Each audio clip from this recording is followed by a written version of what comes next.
Hey everyone, so I have a ladder workout for you today.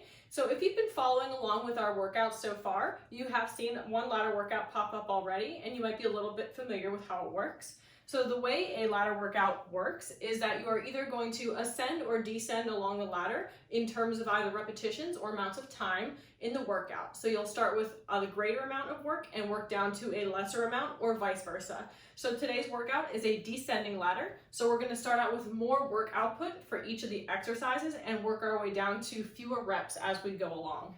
So in our ladder workout today, we have a pull movement, a push movement, and a cardio movement that's going to really facilitate a good total body workout, build some strength, and burn some calories. So starting out with the movements in today's workout, we're going to be doing a deadlift, a hand release push-up, and then some side-to-side lateral hops after every set. The deadlift ladder is going to start with 10 repetitions and work its way down to 1 repetition in the final round. The hand release push-ups are going to start with 20 repetitions and work down by 2 repetitions each time, ending in the final round with only 2 repetitions. The side-to-side lateral hops, as you can see from the written description of the workout, are going to be the same every time. We'll do 12 of these hops side to side on each side after every round. So to kind of further explain how this particular ladder will work, we're going to start out with 10 deadlifts, 20 hand release push-ups, and 12 each side-to-side hops. Then we'll go back to the deadlift and do 9 repetitions, followed by 18 repetitions of the hand release push-ups, and again 12 each side lateral hops. So starting first with our deadlift. A deadlift is a full body strength motion, but primarily focusing on posterior strength, which means the back side of the body. So everything from the upper back down to the lower back through the glutes and the hamstrings are going to be our primary muscle movements that are going to create this lift. We're also going to engage through our core and keep our shoulders nice and tight as well. So again, very total body focused movement for the deadlift. So for the weight for your deadlift, you're welcome to either use a dumbbell or kettlebell if you have access to it.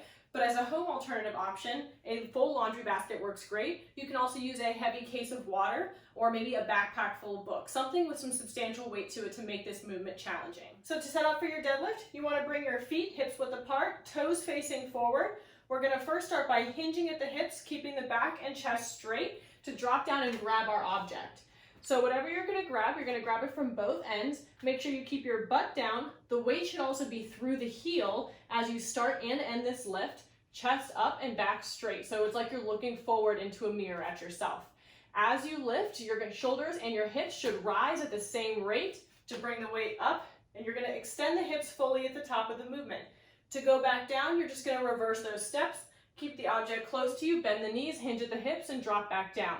And you're not going to compromise that upright chest or flat back the whole time. So again, drive through the heels, stand the weight up, nice and tall, extending the hips, drop back down. And I'm going to repeat this a few more times so that you can see the movement.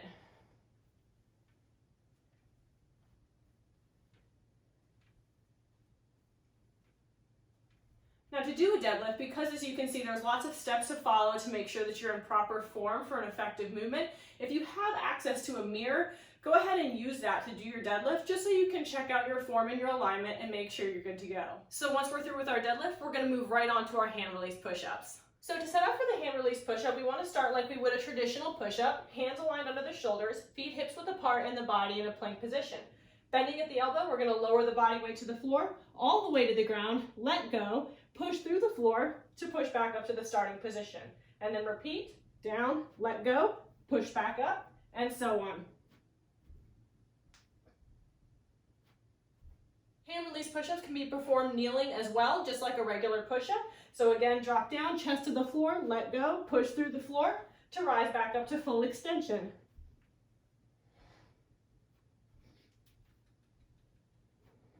So a couple of benefits about doing hand release push-ups in some of your workouts as an alternative or variation to a traditional push-up is that in hand release push-ups, as you can see, we drop all the way down, let go, and then re-engage the muscles to push back up to the starting position.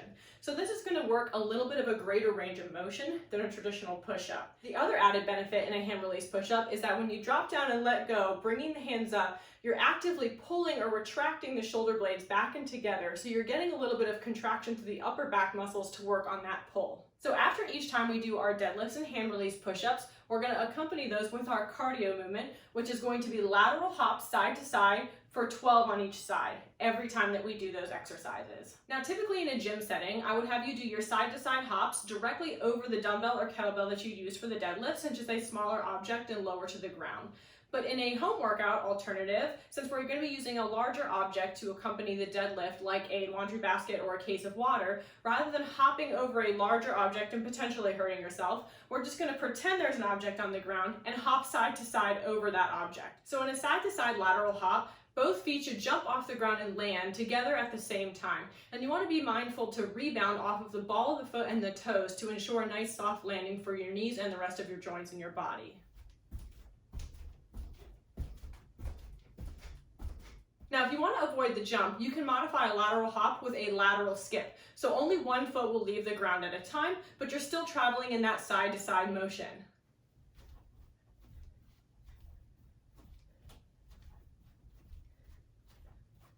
So that covers our pull, push, and cardio movements for our ladder workout today. Just as a reminder, you're going to start off with 10 deadlifts, 20 push-ups, and 12 hops to each side.